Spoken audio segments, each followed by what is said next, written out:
আসসালামু আলাইকুম viewers, Sabinus কিচেনে তোমাদের স্বাগত জানাই। আজ আমি তোমাদের কাছে নিয়ে চলে এসেছি মিষ্টির দোকানের মতো ছোলার ডাল আলুর তরকারি। এইভাবে বানিয়ে নাও, আশা করছি তোমাদের খুবই ভালো লাগবে। Let's go. Oh my God. Aha. Yes.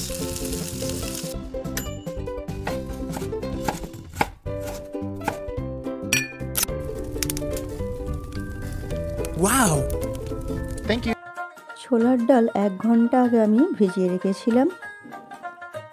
কড়াইতে সর্ষের তেল দিয়ে দিচ্ছি, ভালো করে গরম করে ছোট ছোট কেটে রাখা আলু আমি পরিমাণ মতো লবণ দিয়ে আমি লাল করে ভেজে নেব।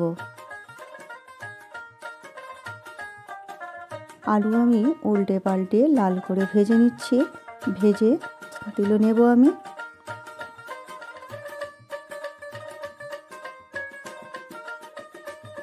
এরপর আমি নারকেল কুচি ভেজে নেব।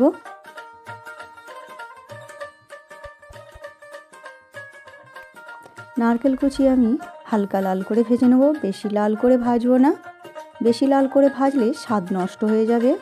এরপর ওই তেলে আর কিছুটা তেল দিয়ে দেব, একটা শুকনো লঙ্কা, একটা তেজপাতা আর 1 চামচ গোটা জিরে দিয়ে আমি ফোড়ন দিয়ে লাল করে ভেজে নেব। ভাজা হয়ে গেলে পেঁয়াজ কুচি দিয়ে দিচ্ছি। একটি বড় সাইজের পেঁয়াজ আমি কুচি করে দিয়ে দিয়েছি। লাল করে ভেজে নেব। ভাজার পর 1 চামচ আদা রসুন বাটা দিয়ে দিচ্ছি। আদা রসুন বাটা দিয়েও নেড়ে নেব আমি। একটা বড় সাইজের টমেটো কুচি করে দিয়ে দিচ্ছি। পরিমাণ মতো লবণ দিয়ে দিলাম। 1 চামচ লঙ্কা গুঁড়ো, 1/2 চামচ হলুদ গুঁড়ো দিয়ে মশলা আমি কষিয়ে নেব। অল্প করে পানি দিয়ে আমি মশলা কষিয়ে নিচ্ছি। কষানো হয়ে গেলে ছোলার ডাল আমি দিয়ে দিলাম। ছোলার ডাল দিয়ে এবারে আমি কষিয়ে নেব। নারকেল কুচি ভাজা দিয়ে দিচ্ছি এবং দিয়ে দিচ্ছি ভেজে রাখা আলু। সব কিছু আমি ভালো করে কষিয়ে নেব। আমার রেসিপিটি এই পর্যন্ত পছন্দ হলে একটা লাইক করে দিও। পরবর্তী রেসিপি কী পেতে চাও সেটাও কমেন্ট করে জানিও। কষানো হয়ে গেলে আমি পানি দিয়ে দিচ্ছি, দিয়ে ঢেকে এবারে মিডিয়াম আঁচে হতে দেব। আমি একটি মশলা করে নিচ্ছি।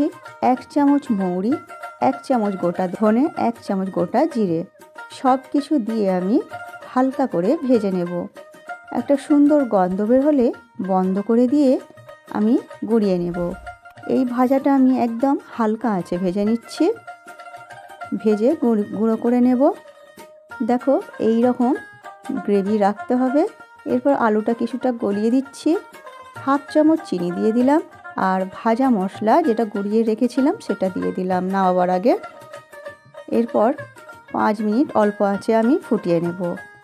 আমার রেসিপিটি তোমাদের কেমন লাগলো কমেন্ট করে জানিও। ভালো লাগলে বন্ধুবান্ধবের মাঝেও শেয়ার করে দিও। এরপর তোমরা পরিবেশন করো ভাত, রুটি, পরোটা, নান, লুচি সঙ্গে পরিবেশন করো। আমার রেসিপিটি ফেসবুক থেকে দেখলে ফলো করে দিও, ইউটিউব থেকে দেখলে সাবস্ক্রাইব করে পাশে থেকো। আমার রেসিপিটি শেষ পর্যন্ত দেখার জন্য অনেক অনেক ধন্যবাদ।